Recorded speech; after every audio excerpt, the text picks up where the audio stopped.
Hi friends, Subedaar Amazon ప్రైమ్లో release అయిన ఈ సినిమా తెలుగు డబ్బింగ్ ఈరోజు రిలీజ్ అయింది. ఈ సినిమా ఎలా ఉందో ఇప్పుడు చూద్దాం. సురేష్ త్రివేణి దర్శకత్వంలో వచ్చిన ఈ సినిమా తెలుగు డబ్బింగ్లో అమెజాన్ ప్రైమ్లో రిలీజ్ అయింది.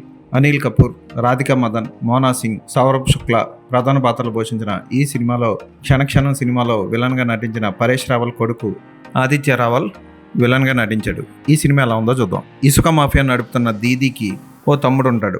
కుర్రాడైన ఆ తమ్ముడు అరాచకాలు చేస్తూ ఉంటాడు. అతనికి గార్డ్గా సుబేదార్ అర్జున్ మౌర్యని నియమిస్తారు. అయితే వాళ్ళ అరాచకాలను కొంతసేపు ఓపిక పట్టిన అర్జున్ మౌర్య తర్వాత ఎలా ఎదిరించాడు, అతని కూతురు శ్యామకి కాలేజీలో జరుగుతున్న గొడవలకి సంబంధం ఏంటి, అర్జున్ మౌర్య తన పరువుని తన కూతుర్ని కాపాడుకోవడం కోసం ఏం చేశాడు, అలాగే ఇసుక మాఫియా ద్వారా ఇబ్బందులకు గురవుతున్న ప్రజల్ని కాపాడడం కోసం ఏం చేశాడు అన్నది సినిమా. అన్యాయం చేస్తున్న విలన్ దగ్గరికి హీరో వచ్చి ముందంతా ఓపిక పట్టి అతను చేస్తున్న అరాచకాలను చూస్తూ నిలబడి తర్వాత ఒక్కసారిగా తిరగబడితే ఎలా ఉంటుంది అన్నది మనం రాజమౌళి సినిమాల్లో చూస్తూ ఉంటాం. అలాగే ఈ సినిమాలో కూడా జరుగుతుంది. సేమ్ ఇంటర్వెల్ దగ్గరకు వచ్చేసరికి బీభత్సమైన ఫైట్ ఉంటుంది.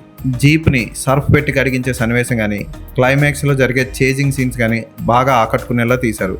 యాక్షన్ సన్నివేశాలు బాగున్నాయి. అయితే ఈ cinema retired major Arjun Maurya కథ కనుక దానికి తగ్గ అద్భుతమైన బ్యాక్గ్రౌండ్ స్కోర్ ఉండాలి. అంటే విక్రమ్ సినిమాలో కమల్ హాసన్కు ఉన్నంత మంచి బ్యాక్గ్రౌండ్ స్కోర్ ఉండాలి. అంత రేంజ్ లేకపోయినా పర్వాలేదు అనిపిస్తుంది.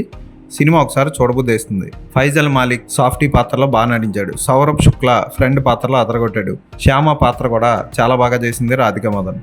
ఎక్కడ అసభ్యకర సన్నివేశాలు లేవు, చక్కగా తీశారు. యాక్షన్ సన్నివేశాలు కానీ, కలర్ కరెక్షన్ కానీ, ఒక ఇసుక తెన్నెల మధ్య సినిమా అంతా జరుగుతుందా అన్న ఫీలింగ్ కలుగుతుంది మనకి. చాలా వరకు బాగా తీశారు సినిమాని, ఎక్కడ బోర్ కొట్టదు, చక్కగా చూడొచ్చు.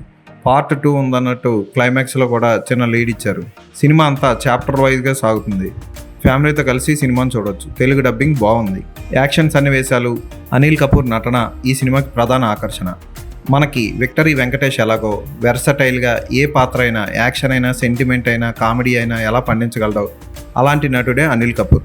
ఈయన మన తెలుగు సినిమాతోనే ఇంట్రడ్యూస్ అవ్వడం విశేషం. అయితే తెలుగులో సరైన ఆదరణ లేక తన సొంత భాష అయిన హిందీలోనే సినిమాలు తీయడం, అక్కడ హిట్ అవ్వడం జరిగింది. మన తెలుగులో శుభలగ్నం, అలాగే సతీ లీలావతి ఇలాంటి సినిమాలన్నీ కూడా ఈయనే రీమేక్ చేశారు. ఈయన నటన ఈ సినిమాకి హైలైట్. యాక్షన్ సన్నివేశాల్లో బాగా చేశాడు అనిల్ కపూర్. ఆయనకి చేసిన కాస్ట్యూమ్ డిజైనింగ్ కూడా హైలైట్. అయితే మరింత డెప్త్గా యాక్షన్ సన్నివేశాలు, ఎమోషన్ సన్నివేశాలు చిత్రీకరిస్తే బాగుంది. ఖుష్బు భార్య పాత్రలో చిన్న పాత్రలో నటించింది, ఓకే అనిపిస్తుంది. పెద్దగా ప్రాధాన్యత లేకపోయినా ఆమె వల్లే సినిమాలో యాక్షన్ అంతా అవుతూ ఉంటుంది. ఈ సినిమాకి నేను ఇచ్చే రేటింగ్ 3/5. స్కూల్ బెంచ్ లాగా ఎంత గట్టిగా ఉందోరా? కొట్రా, కొట్టు, పర్లేదు, కొట్టు. అబ్బా చైన్ పెట్టేసింది బాబాయ్. ఆ, నీకు ఏంటి నువ్వు కొడతావా? కమా బిట్ మీ యార్. వద్దు బాబాయ్. వాడిని నేను కొట్టడం లేదమ్మా, వాడినే నన్ను కొట్టమంటున్నాను. ఆ. నువ్వేం కంగారు పడక్కర్లేదు. అడుగుతావేంటి?